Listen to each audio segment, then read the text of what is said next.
बारे में पढ़ेंगे। तो एड्स में सबसे पहले हम इसका ओरिजिन पढ़ेंगे। इसका ओरिजिन 1981 में हुआ था और ये मेंबर है रेट्रोवायरस का। इसका जो ओरिजिन है वो चिंपैंजी से आया है। ह्यूमंस में ये वायरस नहीं होता था, ये ह्यूमंस में वायरस नहीं है, चिंपैंजी से ये वायरस हंटिंग के थ्रू, जब ह्यूमंस हंटिंग कर रहे थे चिंपैंजी की, वहाँ से ये वायरस आया है और ये मेंबर है रेट्रोवायरस का। इसका सिंगल स्ट्रैंडेड आरएनए जीनोम होता है। इसके ट्रांसमिशन के तरीके हैं, सेक्सुअल कॉन्टैक्ट हो सकता है, ब्लड प्रोडक्ट के थ्रू आ सकता है, शेयरिंग नीडल के थ्रू आ सकता है और एचआईवी इन्फेक्टेड मदर सेल से आ सकता है और सिर्फ बॉडी फ्लूइड के कॉन्टैक्ट से ही ये स्प्रेड करता है।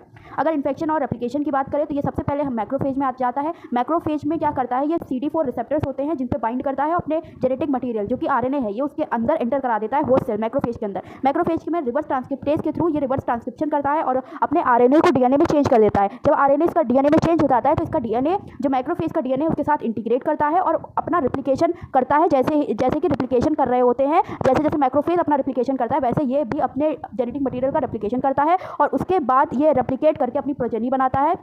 प्रोजेनी बनाता है और क्योंकि बहुत ज़्यादा प्रोजेनी मैक्रोफेज में बनती है इसलिए मैक्रोफेज को हम एचआईवी फैक्ट्री भी कहते हैं। फिर इसकी जो प्रोजेनी होती है वो हेल्पर टी सेल पे एक्ट करती है और हेल्पर टी सेल का नंबर बहुत ज़्यादा कम हो जाता है। जब हेल्पर टी सेल का नंबर बहुत ज़्यादा कम हो जाता है तो पर्सन क्या करता है, उन डिजीज़ से सफ़र करने लगता है जो डिजीज़ वो नॉर्मली क्योर कर लेता था, जो डिजीज़ उसका इम्यून सिस्टम खुद फाइट कर लेते थे, बट वो अब फाइट नहीं कर पाता उन डिजीज़ से भी, जैसे बैक्टीरिया है, पैरासाइट है, टॉक्सोप्लाज्मा, इन सब से। डायग्नोस्टिक से एलिजा होता है। एलिजा का full form enzyme link immunosorbent ऐसे है। इसका जो ट्रीटमेंट है वो एंटी रेट्रोवायलेट ड्रग है जिसके थ्रू हम इसका पार्शियल ट्रीटमेंट कर सकते हैं। इसका कोई परमानेंट ट्रीटमेंट नहीं है। हम अगर एचआईवी हो गया है तो हम इसके जो सिम्टम्स दिखते हैं, एचआईवी और एड्स के बीच में 5 to 10 ईयर्स का गैप होता है, उसके सिम्टम्स को दिखने से पहले हम उसके सिम्टम्स को डिले कर सकते हैं, बट हम उसको कंप्लीटली क्योर नहीं कर सकते, इसका कोई तरीका नहीं है।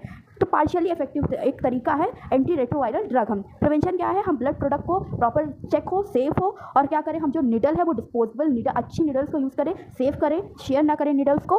प्राइवेट हॉस्पिटल हो चाहे क्लिनिक हो, हम कॉन्डम्स का यूज़ करें और हम ड्रग अब्यूज़ से बचें और हम सेफ सेक्स को अडॉप्ट करें। अपने एचआईवी को चेकअप कराते रहें ताकि अगर एचआईवी हो तो हम उसको एड्स बनने से पहले उसको वही टाइम पे रोक दें।